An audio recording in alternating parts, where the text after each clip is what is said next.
น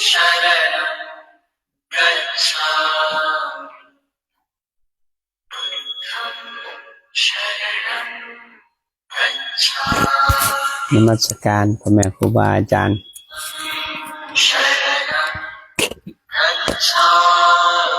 เจริญพรญาติโยมญาติธรรมยามแรงเนาะวันนี้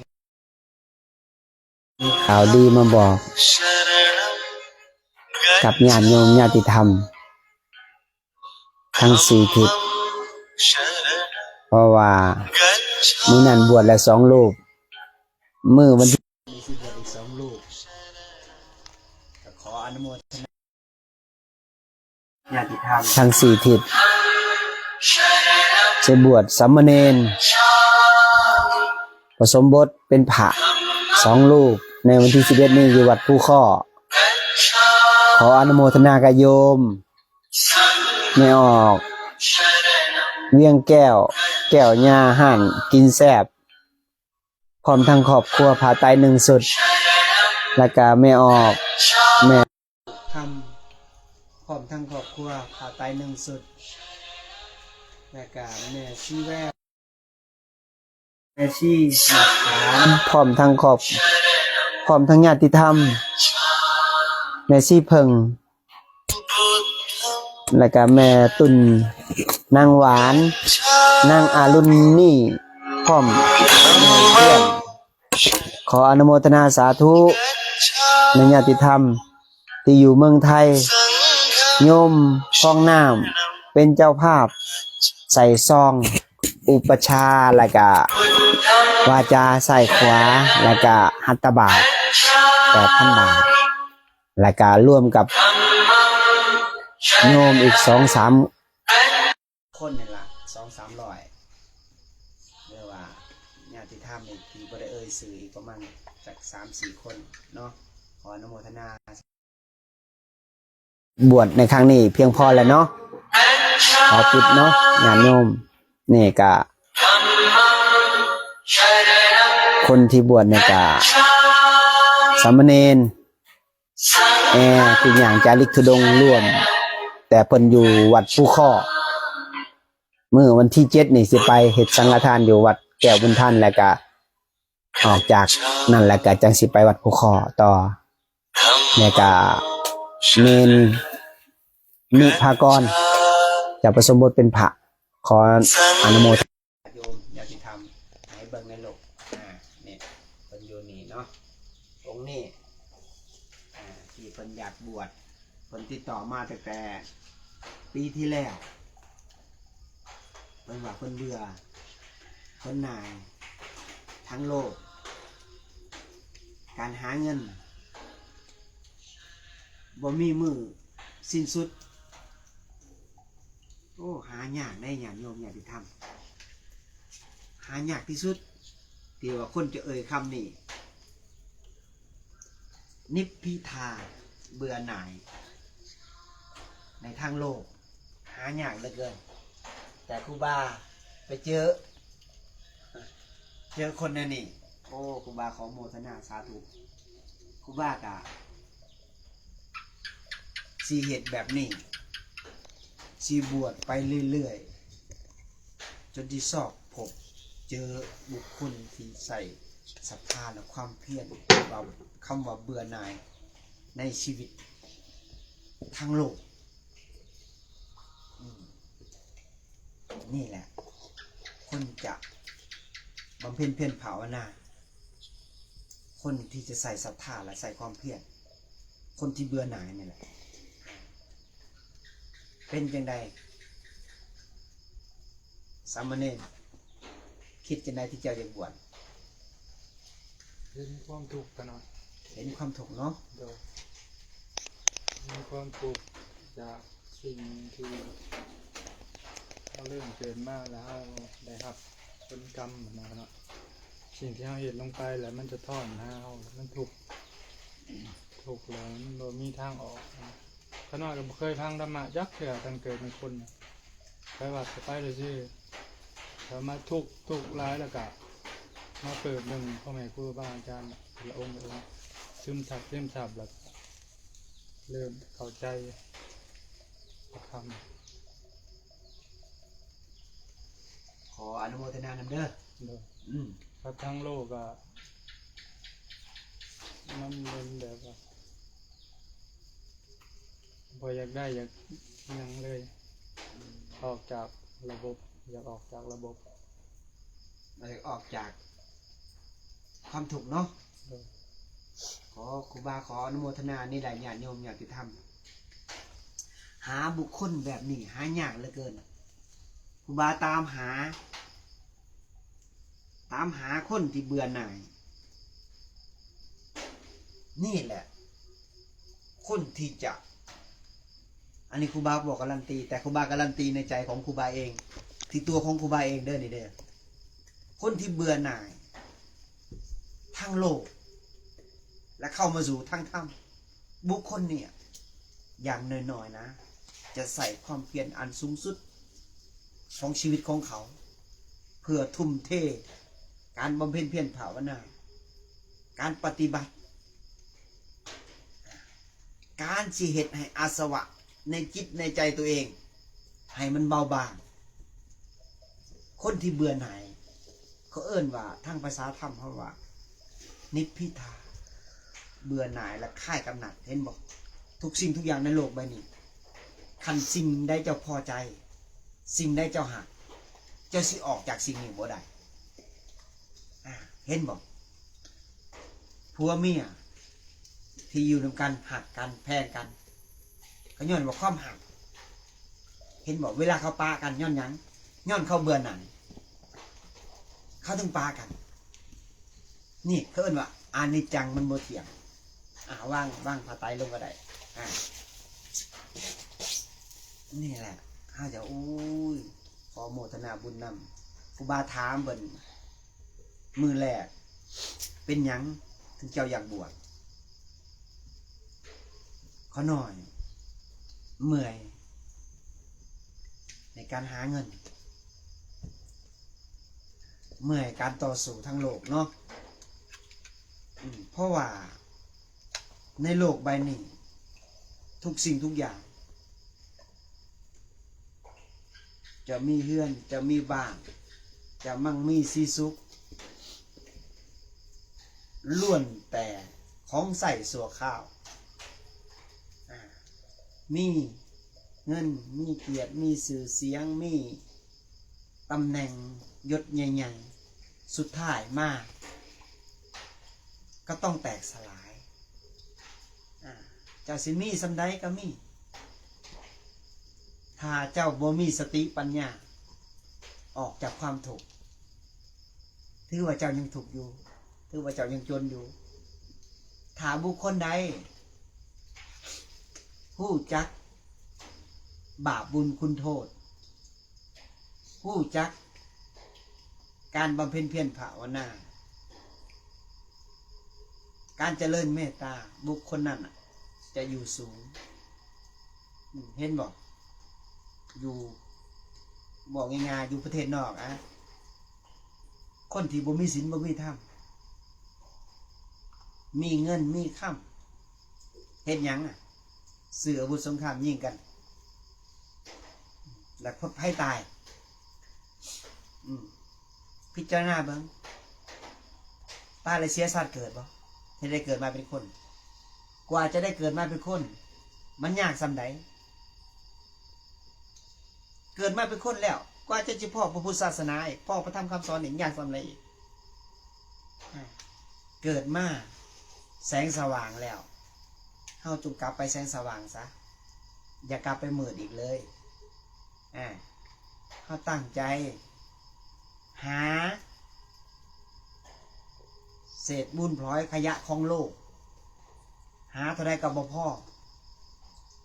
เห็นบ่แม่น้ำสมุทรฝนตกเท่าใดก็บ่เต็มจักเทื่อย้อนหยังย้อนมันบ่เคยอิ่มจิตคนคือกันเส้นใดเส้นนั้นแบบใดแบบนั้นบ่เคยเพียงพอคันเจ้าบ่เคยเพียงพอเจ้าสิมีพันล้านเจ้าก็ยังเป็นคนทุกข์คือเก่าคันคนที่ทุกข์คันรู้จักคำว่าพ่อเพียงผู้นั้นเป็นเศรษฐี ย้อนหยังย้อนว่าเขาปล่อยความทุกข์ถิ่มไปย้อนเขามีพ่อเขาหาเงินมาได้เขาก็แบ่งกินแบ่งท่านรักษาศีลบำเพ็ญเพียรภาวนาไปคู่เคียงกับอยู่กับทางโลกไปบุคคลเนี่ยมีสติปัญญาบ่ประมาทกับความตายบุคคลที่เกิดมากินเหล้าเมาเบียร์ทะเลถลายเต้นล่ำผ่อนล่ำลินกับกามมาคุณหาบ่มีสิ้นสุดมีหนึ่งมีสองมีสามมีสี่บ่เคยพอดกับความทุกข์ตัวนี้เพลิดเพลินเกินเพลิดเพลินกับความมวลความสื่นโบหูจักว่าวันข้างหน้าเขาจะเป็นอย่างโบเสือว่าบาปมีบุญมีโบเสือว่าศาสนามีโบเสือว่าชาติที่แล้วมีเพิ่นคิดว่าชาตินี้เกิดมาชาติเดียวลิ้นให้เต็มที่กินให้มันเต็มที่เดียวตายเดียวบริลิ้นเพิ่นเสือแนวนี้ตายแล้วมันสิ้นสุดเพิ่นเสือแนวนี้พิษอวิชชาขอบนำเจ้าการผิดธาตุสี่ขันธ์ห้านี่มันเมื่ออายุไขมันแตกสลายไปแต่จิตดวงวิญญาณนี่มันต้องไปต่อมันบ่มีมือแตกสลายจิตวิญญาณดวงนี้มันบ่มีมือตาย100 ปี1,000 ปีล้านปีจิตวิญญาณนี่บ่มีมือแตกสลายบ่มีมือตายสิบอกให้เลยเห็นทีคนเฮาตายเห็นโยมพ่อครูบาตายโยมแม่ครูบาตายปู่ย่าครูบาตายเมื่อก่อนครูบาก็เสียใจเมื่อก่อนครูบาก็ให้ลำพึงลำพันน้ำตาไหลน้ำมูกย่อยเห็นโยมแม่ตัวเองเสียชีวิตแต่ว่าครูบาเห็นอนิจจังมันบ่เที่ยงครูบาเข้ามาบวชในพระพุทธศาสนาครูบาได้บำเพ็ญเพียรภาวนาครูบาได้รักษาศีลได้เจริญสติได้เข้าพีภาษาหลายพีภาษาเข้าออกอยากเห็นความตายมากเข้าไปเบิ่งไปจำพรรษาในพีภาษาไปนอนอยู่พีภาษาหลายพีภาษาไปพิจารณาซากศพอสุภะกรรมฐานในพีภาษา17 มื้อ10 มื้อ7 มื้อ3 มื้อ4 มื้อเดือน2 เดือน3 เดือน4 เดือนอยู่ในพีภาษาครูบาได้เห็นสัจจะความจริงเลยว่าจิตวิญญาณมันบ่ได้ตายนอกจากเฮาจะเจริญรักษาศีลบำเพ็ญเพียรภาวนาให้เกิดสติให้เกิดปัญญาให้จิตมันล้างอาสวะในจิตในใจให้มันขาวสะอาดให้มันหมดราคะโทสะโมหะให้หมดความโลภความหลงให้หมดความอาฆาตพยาบาทให้หมดความอิจฉาริษยาให้หมดทุกสิ่งทุกอย่างในจิตตัวเองด้วยกำลังของศีลสมาธิปัญญาด้วยกำลังของสมาธิสมถะล้างหมดในจิตในใจแล้วจิตมันหลุดพ้นจากอาสวะก็คือจบแต่ว่าคนเฮาที่ตายไปมันบ่ได้ล้างมันบ่ได้ฝึกมันบ่ได้รักบ่ได้สมาธิสมถะมันก็ล้างบ่ได้มันก็ต้องแตกสลายแล้วมันก็ต้องไปอยู่วังที่มันพอใจ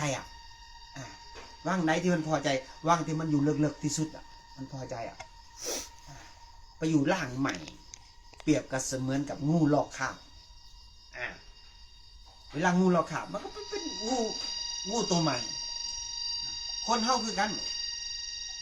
ร่างกายมันแตกสลายมันก็ต้องไปอยู่ล่างใหม่มันบ่ได้ตายแน่นอนอะไรมันวะมันบ่ได้ตายอย่าสู้คิดว่าโอ้ยเขาหน่อยตายแล้วเขาหน่อยแล้วนี่คือความคิดของ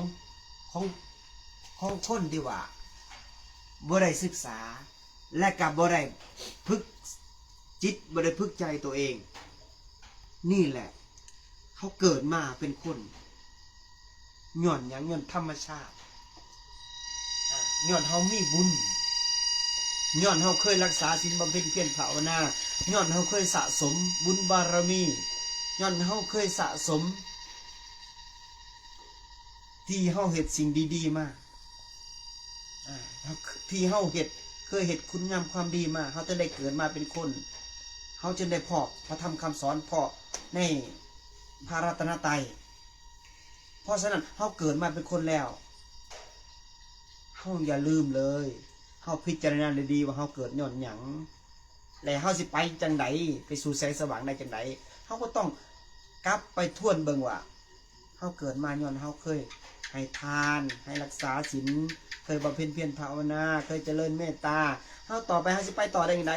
เฮาก็ต้องเฮ็ดจังซี่คือเก่าอีกก็ต้องรักษาศีลบำเพ็ญเพียรภาวนาเจริญเมตตารักษาศีล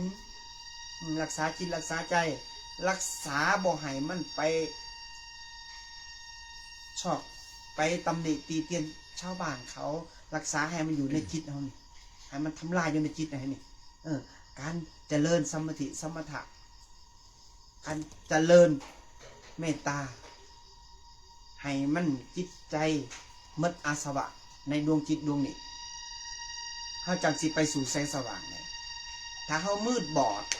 เฮาไปนับถือสิ่งที่ผิดนับถือหยังเส้นถือผีที่ว่ามันผีนั่นเฮาบ่ได้พิจารณามันมาจากไสผีก็มาจากคนเฮานี่ล่ะมาจากมนุษย์เฮานี่ล่ะจะเกิดเป็นผีเนี่ยเฮาถือผีเนี่ยจังไดเฮาตายไปก็ต้องเป็นผีอยู่แล้วคือเฮาบ่ถือศีลน่ะรักษาศีลมาเป็นเพียรภาวนาตายไปเป็นเทวดามันสูงกว่าผีอีกผีนี่มันเป็นหยังมันถึงเป็นผีเปรตได้ย้อนหยังย้อนว่าตอนมันมีชีวิตอยู่มันบ่เคยเป็นคนดีมันบ่เคยเฮ็ดคุณงามความดีมันมีแต่ปล้นแต่จี้แต่ฆ่ามันบ่เคยรักษาศีลได้ผีเปรตตัวนี้มันมีหลักมีขโมยมีปล้นมีจี้มันตายไปมันก็เป็นผีเปรตมันจะกินไผมันก็ไปสิงร่างผู้นั้นสิงมงที่ว่าคนนั้นบ่มีศีลจิตมันอ่อนมันเลยสิงได้แล้วก็เฮาไปจับแล้วมันเศร้าเราเสือถือมันบ่ย้อนหยังย้อนว่าเห็นกับตาเฮาถึงเสืออันนี้บ่แม่นบ่แม่นพี่พ่อพี่แม่เฮาอันนี้คือคนบ่มีศีลตายไปเป็นเปรตคือพี่ปอบมันจะเข้าไปกับเขาได้มันตายไปมันก็เป็นพี่เปรตหมอพี่ปอบเนี่ยย้อนหยังย้อนมันไปมีร่องเฮ็ดอวิชชาตอนที่มีเป็นคนอยู่ตายไปมันก็เป็นพี่เปรต 100% พวกนี้ถ้ามันบ่เลิกถ้ามันบ่เปลี่ยนเมื่อตายเป็นพี่เปรตแล้วมันสิสิงไผก็มันก็สิงเลยเห็นบอกครูบาไปหนังในต้นไห้ใหญ่ๆบางครั้งนะมันมาล่องเขาสิงครูบานะทั้งสิครูบานั่งแต่11 โมงจนถึงตี 4ปล่อยเบิ่งมันสิงมันสิงได้บ่สุดท้ายมันสิงครูบาบ่ได้ตอนเช้ามาญาติโยมมาใส่บาตรมันสิงญาติโยมสิงแม่ขาวเงินว่าจิตแม่ขาวอ่อนมันก็เลยจิตแบบวิปลาสจิตบ่มีศีลน่ะสิงได้ปุ๊บมันก็เข้าล่างมาแต่ไสมันถามใครอยู่นี่เกือบเป็น1,000 ปีแล้วเขายังบ่เคยเห็นครูบาเป็นแบบนี้เลยแล้วเพิ่นสิอยู่นำเฮาจักมื้อแล้วเพิ่นจะไปไสครูบาก็เลยบอกเจ้านั่งลงก่อนฟังธรรมะให้จบก่อนเมื่อฟังธรรมะจบแล้วมันก็ไปนี่ถ้าผู้ใดฟังเข้าใจผู้นั้นจะเข้าใจซึมซับในเรื่องผีถ้าผู้ใดบอกเข้าใจก็นับถือมันไปตายไปชาติหน้ามันก็จังไดมันก็เป็นผีอยู่แหละไม่ต้องไปนับถือผีสางนางใหม่พญานงพญานาคหมอดูหมอเดาบ่แม่นลบหลังหรอกเพราะมันมืดบอดมันบ่มีทางแสงสว่างพระธรรมคำสอนนี้ที่พระพุทธองค์บัญญัติไว้เจ้าเกิดมาแล้วพอพระธรรมคำสอนแล้วให้เจ้าลงมือปฏิบัติรักษาศีลบำเพ็ญเพียรภาวนาให้หูจิตหูกายให้หูจักความคิดตัวเองให้รักษาจิตรักษาใจคันเจ้าคิดดีจะสิบอกไปตามคำบอกของเจ้าจะสิบอกดีเพราะว่าคำบอกเนี่ยเจ้าคิดอย่างไรมันบอกไปในนั้นเจ้าคิดดีมันก็บอกดีเจ้าคิดบุดีมันก็บอกบุดีการกระทำมันก็บุดีถ้าเจ้าคิดดีเลยบัดนี้ คันบอกมันก็หนุ่มนวลมันก็เว้าดีการกระทำมันก็มีความเมตตามันก็สงสารมันก็ทำดีนี่แหละพระพุทธองค์บัญญัติไว้ว่าเฮาง่ายๆนะการรักษาจิตรักษาใจบ่ได้ยากเลยเพราะฉะนั้นนี่คนเฮาการมาบวชเป็นสมณะนี่การที่เพิ่นว่าคนหน่อยถูกแต่ทางโลกคนหน่อยเบื่อหน่ายการหาเงินคนหน่อยจะขอมาบวชครูบาขอโมทนาสาธุนำแต่ก็หายากได้บุคคลแบบนี้นะหายากเหลือเกินญาติโยมครูบาขอโมทนาครูบาก็จะบวชไปเรื่อยๆจะบวชไปจนฮอดครูบาลมหายใจสุดท้ายไผเข้ามาหาครูบาแล้วขอบวชครูบารับว่าจะรับพิจารณาให้เป็นพวกเขาก่อนคือองค์นี้เพิ่นโทรมาแต่ปีที่แล้วแต่ว่าบวชอยู่นี่ให้ฟังกันทุกองค์เด้อโทรศัพท์จะบริจาคเด้อปัจจัยก็สิบริจาคเด้อเฮามีหน้าที่สิ่งเดียวคือการบำเพ็ญเพียรภาวนาอย่างเดียวรักษาจิตรักษาใจอยู่นี่การเฮาเจริญสติการเฮาเบิ่งจิตเบิ่งใจทุกอริยบทบ่ว่าเฮาสิเห็นหยังก็แล้วแต่บ่ว่าเฮาจะออกบิณฑบาตเฮาก็เบิ่งจิตเบิ่งใจเฮาบ่ให้มันพุ่งซ่านเบิ่งเส้นทางบ่ให้มันระยะยาวบ่ให้มันออกจากประมาณเม็ดหรือ2 เม็ดซ้ำนี่การว่าจาเฮาต้องระวังใครอยากได้สมาธิไวให้ผู้นั้นมีความเพียรและมีศรัทธาให้มันลุดศาสตร์นี่คันศาสตร์นี่บ่ลุดเอาต้องต่อบุญบารมีเขาบ่เบื่อบ่หน่ายที่เขาเกิดมาถูกเขาบ่ออกเขาบ่อยากออกจากความถูกเขาเบื่อซะการรับใส่ห่างกายหนาวจังได้กลางจังได้ไม่ต้องแตกสลายมันบริยั่งยืนเนี่ยมันบริจีร่างไหนมันหมดอายุไขมันก็ต้องไปแต่จิตนี่ติมันต้องอยู่นะมาเขาต้องฝึกมันเลยการฝึกจิตเขาถือกันอย่าให้มันออกนอกลูกนอกทางอย่าให้มันก้าวล่าอย่าให้มันเถียงครูบาอาจารย์ให้มันนอบน้อมให้มันหูจักบุญคุณของพ่อของแม่ของครูบาอาจารย์กันของผู้เฒ่าผู้แก่ให้มันเคารพนี่แหละให้มันอ่อนโยนเจ้าสิพึกสมาธิได้ไว้การย่างจงกรมกลางคืนดึกดื่นนี่หน้าผานี่ย่างไปแจได้มุมได้ก็ได้ไปทำก็ได้ไปพึกย่างได้ปุ๊บแล้วไปนั่งไปนั่งขันนั่งมันพุ่งซ่านหลายกันย่าง1 ชั่วโมงพุ่งซ่าน2 ชั่วโมงพุ่งซ่าน3 ชั่วโมง4 ชั่วโมงจนมันสงบเอาจะไปนั่งเมื่อไปนั่งแล้วเห็นลมเห็นความเกิดดับเห็นลมจนมันหายไปดึงเข่าปล่อยออกดึงเงี้ยวๆปล่อยเงี้ยลุยหายปุ๊บไปเมื่อลมหายเนี่ยจิตเฮาสิสงบได้บ่เนี่ยคันลมหยาบยังมีแสดงจิตเฮาบ่สงบจิตเฮาพุ่งซ่านดึงลมจนจิตสงบดึงไปปล่อยออกดึงไปปล่อยนางนิ่งๆไปดึงลมเข่าโอ้ยคันเฮาเห็นลมเป็นควันยาสูบเป็นแท่งนะทราบนี่บอกเลยจะสิหาสิ่งใดมาจะมีความสุขเท่ากับดึงลมได้นี่ครูบาตีเกิดปิติถ่ายให้กล้องให้เบิ่งเนี่ยน้ำตาไหลอย่างนี้เห็นบอกบวชหากระบวชญาติโยมนี่แหละปิติเกิดจากฟังธรรมะเกิดปิติ ขออนุโมทนาบุญนำนี่เล่าเป็นครูบาชนเผ่าที่บ่เป็นหนังสือเลยครูบาเลี้ยวเห็นเรา แต่ปีก่อนครูบาดึงเรามาปีก่อนเพิ่นบอกว่าเรายังบ่พอปีหน้าเราจะไปนำไปยังทุดงตามชนเผ่าปีนี้ไปเจอเพิ่นอีกก็ดึงเพิ่นมาเพิ่นก็จะหาปากว่าปีนี้มาเพิ่นก็มานำมากับบวชให้เป็น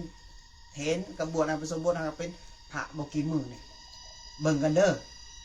ซอยกันกินบ่ซอยกันเจ็บเป็นเอ็นอุ่นซอยกันพากันบำเพ็ญเพียรภาวนาให้หลุดพ้นเด้อให้ได้สมาธิเฮาบ่ต้องไปสนใจเรื่องตำราปิดไปก่อนเข้าใจบ่ธรรมะนี่เอาแค่ลมให้มันได้ก่อนเข้าใจบ่อย่างอื่นไม่ต้องฮู้แค่ลมฮู้จากความคิดพ่อเอาสติน่ะเป็นผู้หับคู่จิตว่ามันเกิดยังขึ้นมันหับคู่ยังปล่อยมันถิ่มเลยมันจะเข้าทางใดก็แล้วแต่ปล่อยมันเลยไม่ต้องไปยึดถือยังเข้าใจบ่เขาปฏิบัติเพื่อละเพื่อปล่อยเพื่อว่างเขาปฏิบัติเพื่อถิ่มห่างกายเนานี่โมเมนต์ว่าเขาปฏิบัติเพื่ออยากได้อานิสงส์เพื่ออยากเป็นใหญ่เพื่ออยากเป็นเจ้าอาวาสเพื่ออยากเป็นหนักเป็นหนิ่งเข้าใจบอกเขาไม่ต้องเอาอย่างเลยในศาสตร์นี่เขาเอาสิ่งเดียวคือความหลุดพ้นจากไหนหลุดพ้นจากอาสวะในจิตในใจตัวเองกิเลสตัณหาที่มันหนาที่มันหลอกที่มันล่วงเข้ามาหลายภพหลายศาสตร์แล้วมันหลอกเข้าเกิดแล้วเกิดเล่าเกิดแล้วเกิดเล่ามันหลอกซ้ำแล้วซ้ำเล่าหลอกเข้ามาพบให้เข้าติดกับดักในอาสวะในโลกใบนี้ติดยังติดกามมาคุณหาติดความพอใจติดความบ่พอใจติดอาสวะทั้งหลายทั้งปวงในโลกใบนี้ติดลาภติดคำสรรเสริญเยินย่อติดคำนินทาติดคำสิ่งใดที่เป็นกิเลสที่หลอกลวงเขาเนี่ยติดในปัจจัยสี่ติดน้ำลาภสักการะอย่าสุกิดเลยล่างถิ่นให้มดล่างให้มดในสารเขาเห็นจะได้จังสีล่างได้นี่แหละพระพุทธเจ้าย่อไว้สองอย่างรูปกับนามสมถะกับวิปัสสนาจิตกับสติเขาย่อเลยเขาเอาสติไปคุมจิตที่อกุศลนั้นมันเกิดเนี่ยขึ้นเขาก็หู้มันเกิดเนี่ยขึ้นเขาก็หู้แล้วมันหายไปเขากับเป็นบ่เป็นถูกนั่นคืออนัตตาถ้าเขาหู้แล้วเขาไปยึดแต่เป็นของเขาถูกอันนั้นถือว่าใช้งานบ่ได้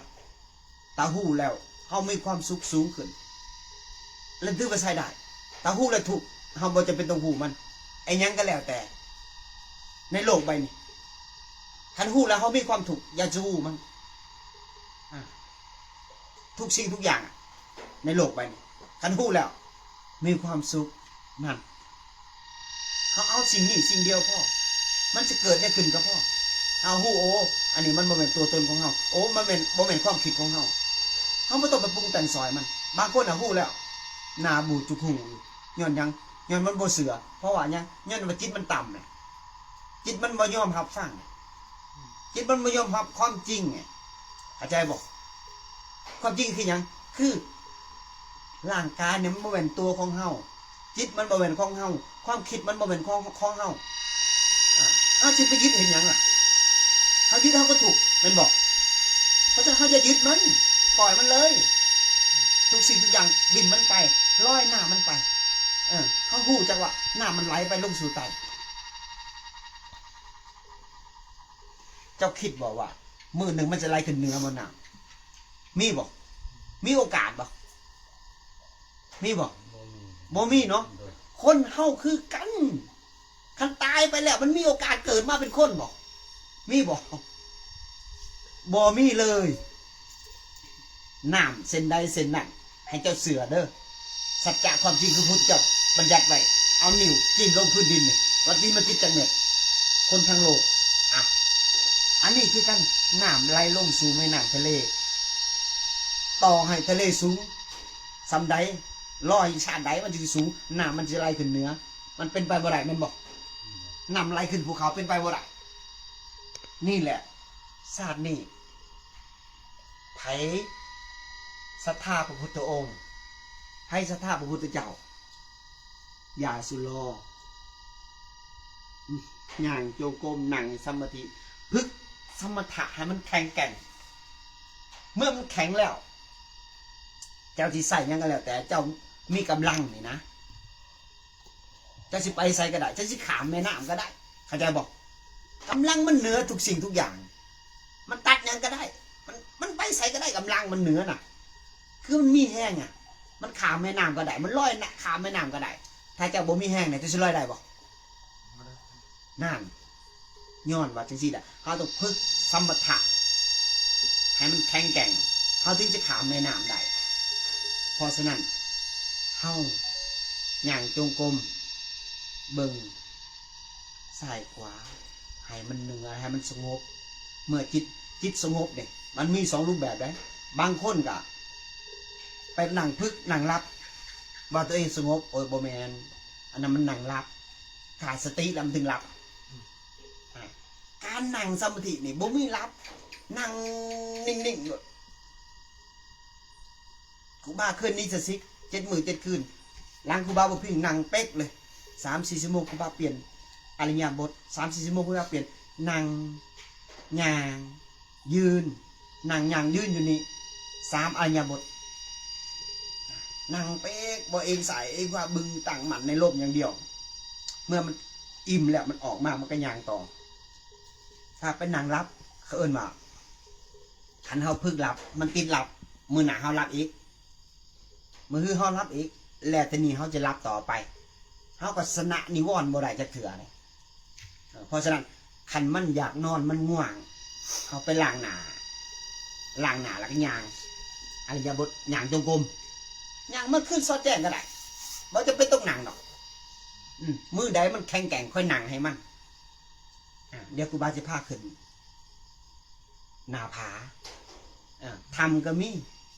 เข้าไปพิภาษาเขาก็มีการฝึกจิตมีหลายรูปแบบเห็นบอกครูบาเขาพิภาษาเขาไปยังเขาไปเบิ่งจิตตัวเองได้สมาธิย้อนยังก็ย้อนพิภาษาเห็นอสุภะนั่นยังก็ย้อนพิภาษาเนี่ยดินแดนอริยะเจ้าให้เขาพึกขัดใครเบื่อหน่ายใครกำหนัดอยากออกจากความทุกข์ในโลกใบนี้เจ้าสิมีพี่ชังดีแล้วเจ้ามาบวชเป็นสมณะสมณะแปลว่าผู้ขอ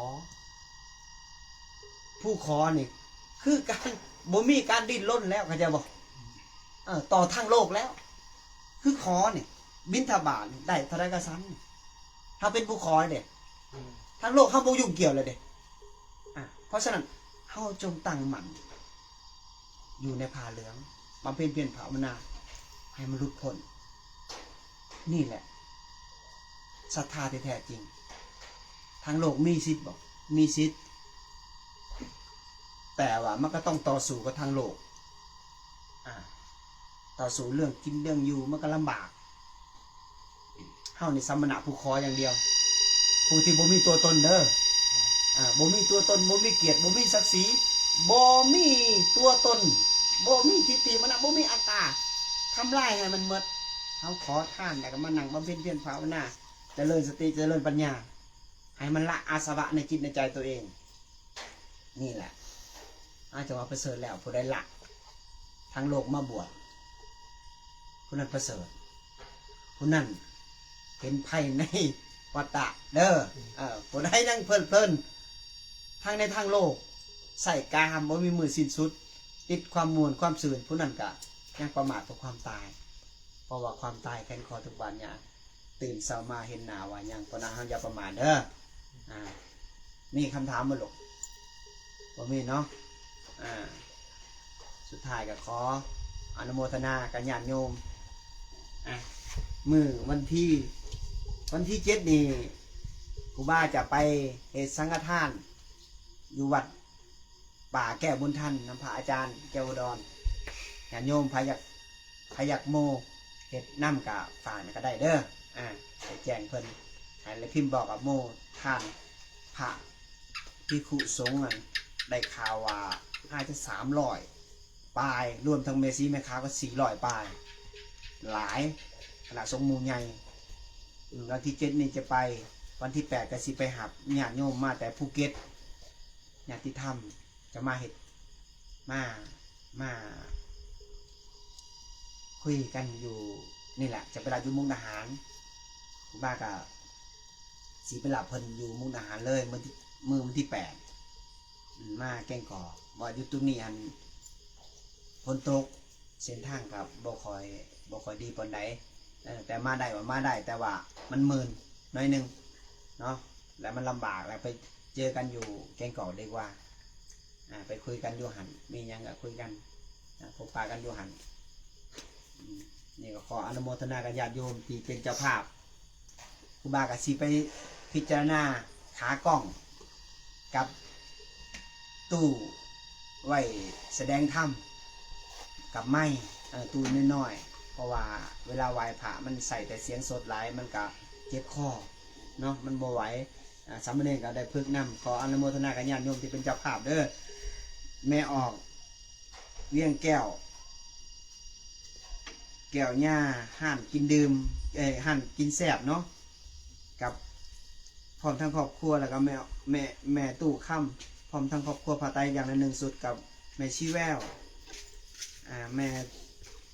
ม่ชี้หมากขามพร้อมครอบครัวแม่ชี้เพิงแม่ตุนน้ำหวานแล้วก็นั่งอาลุนี่พร้อมมูเนาะกราบสาธุอนุโมทนากับโยมนำเพิงโยมฟ้องน้ำอยู่เมืองไทยที่เป็นเจ้าภาพถวายช่องให้แก่อุปชาอะไรกะคำวาจาอะไรกะหัตถบาท 8,000 บาทเนาะขออนุโมทนากับญาติโยมที่ยังบ่ได้ออกอันนั้นสื่อเนาะต้นทั้งหมดแม่ชี้แววเพิ่นว่าเงิน 9,000 กว่าบาทอันนี้ก็ขอปิดบัญชีเด้อเพียงพอแล้วเนาะการบวชในครั้งนี้ขอโมทนากับญาติโยมกุฏิสร้างแล้ว1หลังของโยมอยู่อเมริกาแล้วก็อีกหลังที่2กำลังสิย่อขึ้นเนาะแต่ว่ายังไม่ได้ถ่ายคลิปลงเนาะขออนุโมทนาสาธุกับญาติโยมญาติธรรมขอให้ญาติโยมจงเห็นสัจจะความจริงเห็นแจ้งในธรรมตามความเป็นจริงขอให้มั่งมีสีสุขอย่าเจ็บอย่าจนทุกคนด้วยเถิดสาธุ